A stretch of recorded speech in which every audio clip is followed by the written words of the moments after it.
It's knowing that your door is always open and your path is free to walk. That makes me tend to leave my sleeping bag rolled up and stashed behind your couch. It's knowing I'm not shackled by forgotten words and bonds and the ink stains that are dried upon some line. That keeps you in the back roads by the rivers of my memory. That keeps you ever gentle on my mind.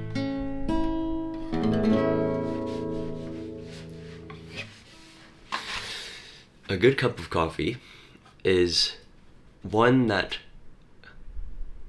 There's a scene in Ratatouille when Remy the rat eats a piece of cheese and strawberry. Oh. And he tastes one and then he tastes the other. And Gusteau was right. Oh, totally unique. he eats them together. And something new was created. And when he eats them together, there's these flavors like fireworks that like burst around him.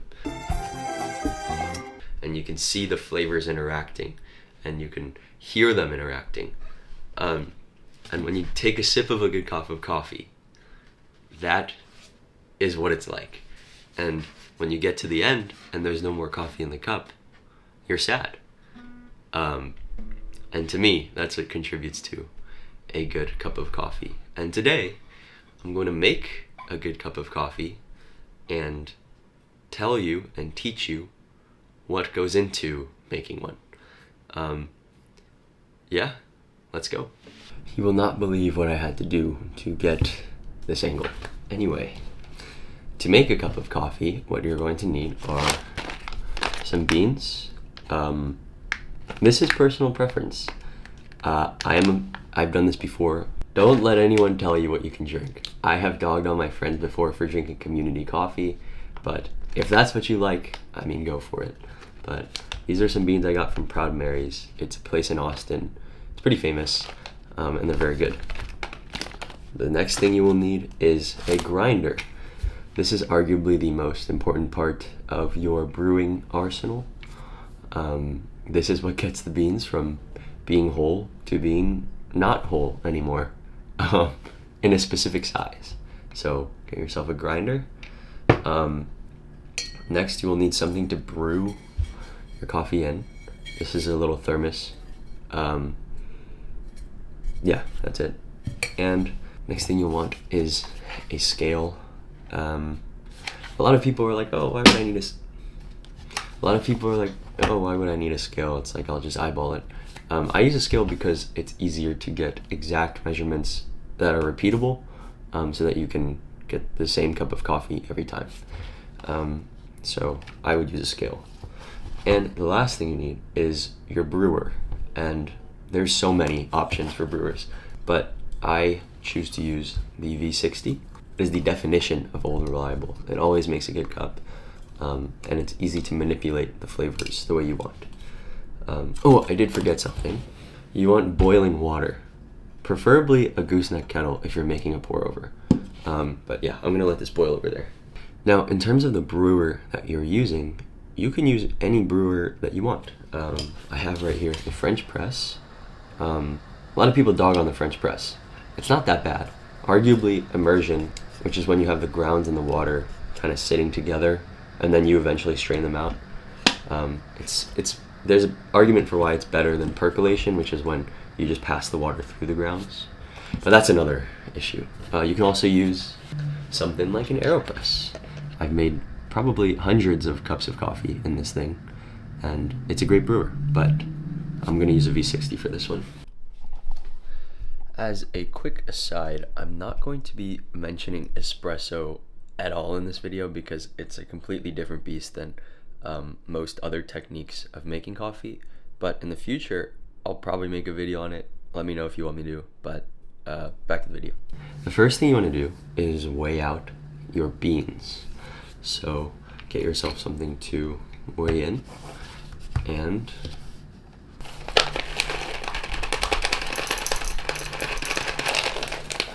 Now, one of the most important factors in making coffee is the ratio of coffee grounds to water.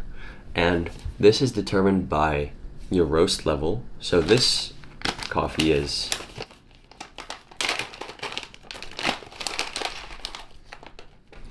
it's fairly lightly roasted. It's what you'd call a light medium roast. Now, for lighter roasts, you're going to want to use more water and less coffee so that you extract more of the flavor out of the little coffee that you're using. But for darker roasts, because they're so dense with flavor, you can use more coffee with less water to extract less of the flavor because it's more intense. But the ratio I'm going to be using is approximately 1 to 17, which is 15 grams of coffee to 250 grams of water. And I'm going to go ahead and grind that up. Now, the grind size you use is also important. So the finer you grind, the more surface of the coffee you're exposing to the water, which means you're extracting more flavor. And conversely, if you grind coarser, you're exposing less of the coffee's surface area to the water. So same thing for lighter roasts. You want to grind a little finer so that you can extract more flavor. And for darker roasts, you want to grind coarser because they're so pungent, I guess. Here's the grind size I use for my light medium roast coffee. For reference, this is the tip of a pencil. As another aside, the general grind size that you use will be determined by the brewing method that you choose. So if you choose something like a French press, where the grounds and the water are in contact for a long time, then you want to use a coarser grind size so as not to over-extract the coffee. When you over-extract coffee, it becomes bitter and harsh and overpowering. And if you were to use the same grind size as a French press, which is pretty coarse for the V60, then you get a very under-extracted and sour and acidic, it kind of tastes like battery acid, cup of coffee. So that's why we grind finer for V60, since the water is simply passing through the grounds instead of kind of immersing with them. And that's the same reason why for espresso you have almost flour textured grind sizes, where the water is in contact with the coffee for only a total of around 40 seconds. So you need to account for that with extra extraction in the grind size. But yes, I just wanted to mention that. Back to the Now I'm going to prep my brewer by placing the filter paper inside.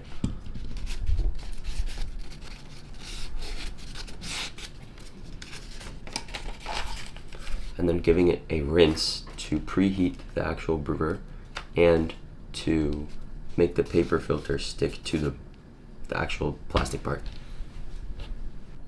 Now I'm going to put the grounds in the filter. Hold on, I'm going to set up an overhead shot. Okay, I've set up my kind of precarious overhead shot system. Just ignore it. But I'm going to put the grinds in the filter now. And you want to shake them to level them out. Just like that. This is kind of a contested point, but some people put a divot in the middle, some people don't. I just do it because like it's to get the grounds at the bottom equally as wet as the grounds on top. So okay, the first pour we're going to do is what's known as the bloom. We're going to pour 50 grams of water for 45 seconds.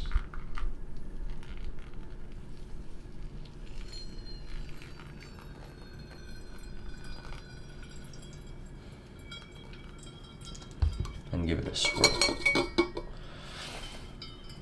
Now, what this does is when you have freshly roasted beans, there's a lot of gas that's trapped inside.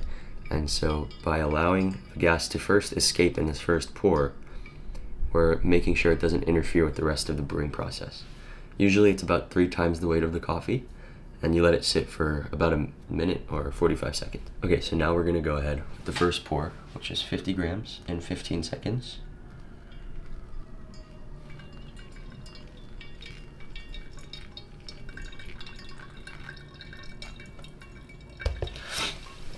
And we're pouring in increments to try to keep the level of the water at a specific point, at a specific level.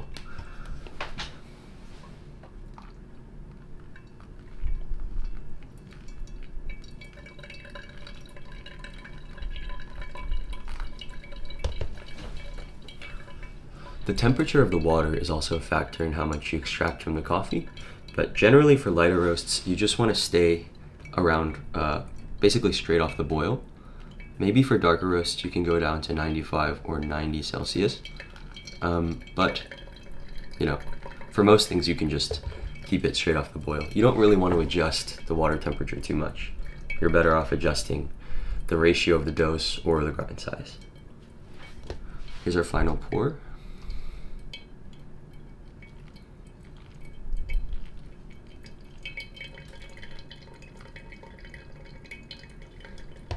And we'll give it a swirl to help the drawdown.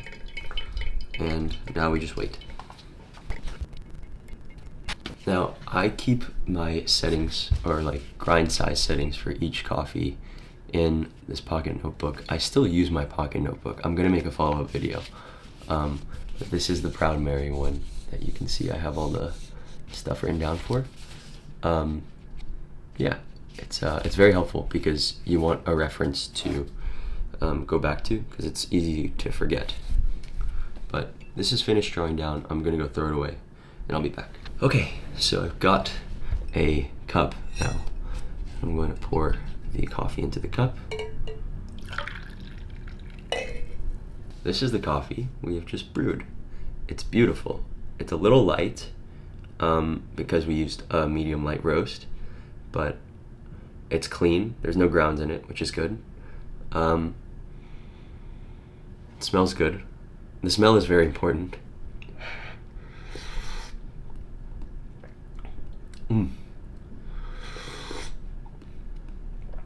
That is very good. So, in a good coffee, like Remy, you should be able to make out distinct flavors, like a fruitiness. You can taste in here.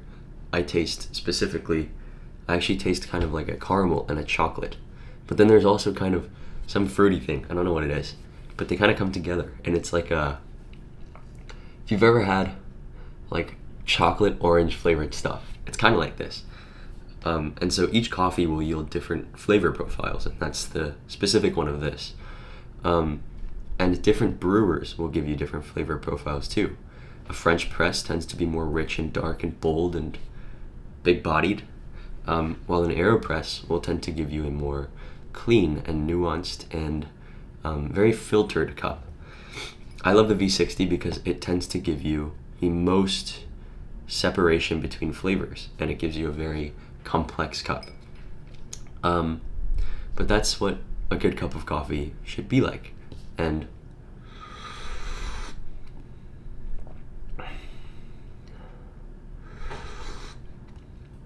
what tastes good to you might not taste good to somebody else, but that's okay. Ultimately, it's what you like that matters. And to me, this cup is amazing. So, yeah.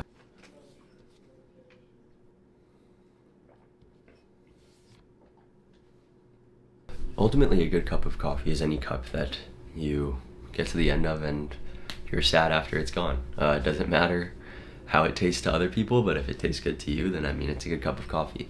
So I hope that this helps you brew better coffee, or at least understand what you're seeing when you see people make coffee. It was fun to just kind of nerd out about what I know. So yeah, I do want to mention that I will be making a follow-up video on the Pocket Notebook, because yes, I still use it, and everyone's like, oh, there's no way you're still using it and stuff, and it's like, yes, I do. And also, that's the video that got me the most views, so like remaking it, we could ride on that hype a little more. But yes, I'm gonna make a video about this. Yeah, that's it for this video. I'll see you in the Pocket Notebook video, but for now, brew something nice. I'll see you later.